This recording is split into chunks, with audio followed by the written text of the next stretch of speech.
इस क्वेश्चन में क्या बोला है, the resistance of a wire is 10 ohm, its length is increase by 10% by stretching, the new resistance will now B.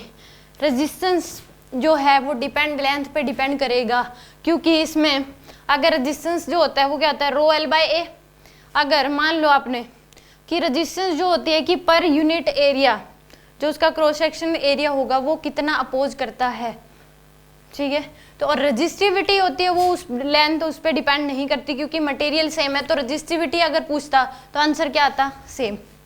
Resistivity depend नहीं करती कि वो उसका लेंथ या एरिया क्या हो गया, बट यहाँ पे रेजिस्टेंस जो है वो उसकी लेंथ पे डिपेंड करेगा, क्योंकि मान लो कि इसने स्ट्रेच कर दिया, तो उस केस में जो मान लो ये वायर थी पहले ये इतनी थी, मान लो स्ट्रेच करके मैंने इसको लंबा कर दिया, तो करंट इसमें ज़्यादा देर तक रहेगा कि नहीं, तो ज़्यादा देर तक अपोज होगा करंट का, और जो अपोज करता है करंट का उसी को रेजिस्टेंस बोलते हैं।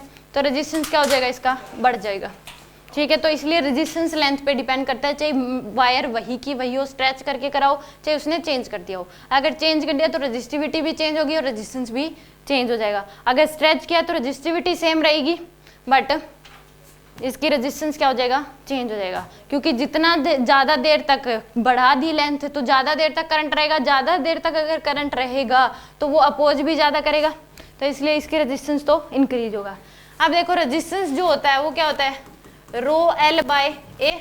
इसका वॉल्यूम सेम रहेगा क्योंकि वायर वही है, तो इसको आर इक्वल टू एल से मल्टीप्लाई डिवाइड कर दो, ये क्या आ जाएगी, रो एल स्क्वायर बाय में एरिया इंटू लेंथ को क्या लिख सकते हो, वी।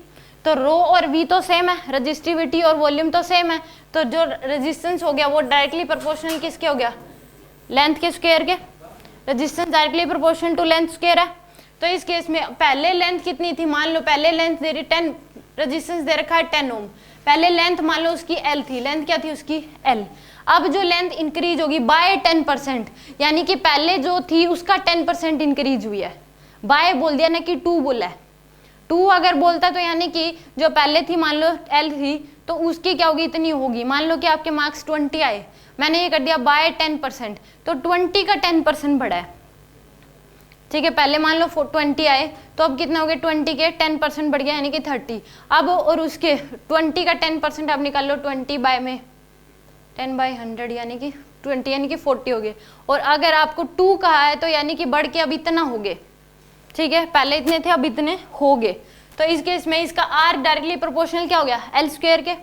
तो यहाँ से जो नई लेंथ थी, पहले एल थी, तो अब जो नई लेंथ है वो कितनी हो जाएगी, एल प्लस 0.1, इतनी होगी कि नहीं, यानी कि एल प्लस 0.1 एल, यानी कि पहले वाली लेंथ का 10% बढ़ी है, पहले वाली लेंथ का 10% बढ़ी है, तो एल प्लस 0.1 एल इतनी होगी।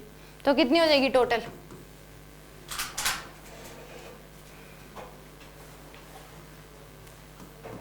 वन 1.1 एल ये हो जाएगी। नई वाली लेंथ इतनी होगी। कि इसमें जरूर ध्यान रखना बाय लिख रखा है कि 2 लिख रखा है, ठीक है। तो इसमें नई लेंथ ये होगी, पहली लेंथ क्या थी, एल थी, तो यहाँ पे आर इनिशियल बाय में आर फाइनल इक्वल टू क्या कर सकते हो, एल इनिशियल का स्क्वायर डिवाइड बाय में एल फाइनल का स्क्वायर। इनिशियल आपको पता है 10 ओम है, फाइनल आपको निकालना है, इनिशियल लेंथ एल का स्क्वायर है, फाइनल लेंथ जो है वो 1.1 एल का स्क्वायर है। तो यहाँ से आप इसको सोल्व कर लो, ये आ जाएगी आपके पास, आर फाइनल निकालना है तो आर फाइनल क्या हो जाएगी, 10 इंटू में 1.1 एल स्क्वायर, इसका स्क्वायर डिवाइड बाय में एल स्क्वायर। तो आर फाइनल जो आएगी वो कितना आ जाएगी, एल स्क्वायर से एल स्क्वायर कैंसिल, 10 इंटू में 1.21, तो आर फाइनल आ जाएगी आपके पास 12.1 ओम, ठीक है। तो आंसर कितना आएगा इसका, 12.1 ओम। तो इसका आंसर अप्रोक्सीमेट देख लो कौन सा है, 12 ओम आ जाएगा। आगे समझ, इसमें मेन मुद्दा इसी का था कि कितने बाय बोला है या फिर इसने 2 बोला है। तो पहले 10 ओम था, अब कितनी होगी 12 ओम, और डिफरेंस अगर पूछा कितना इंक्रीज हुआ है तो 2 ओम आ जाएगा। अगर चेंज इन रेजिस्टेंस पूछा है तो क्या हो गया, इंक्रीज 2 ओम। आगे समझ।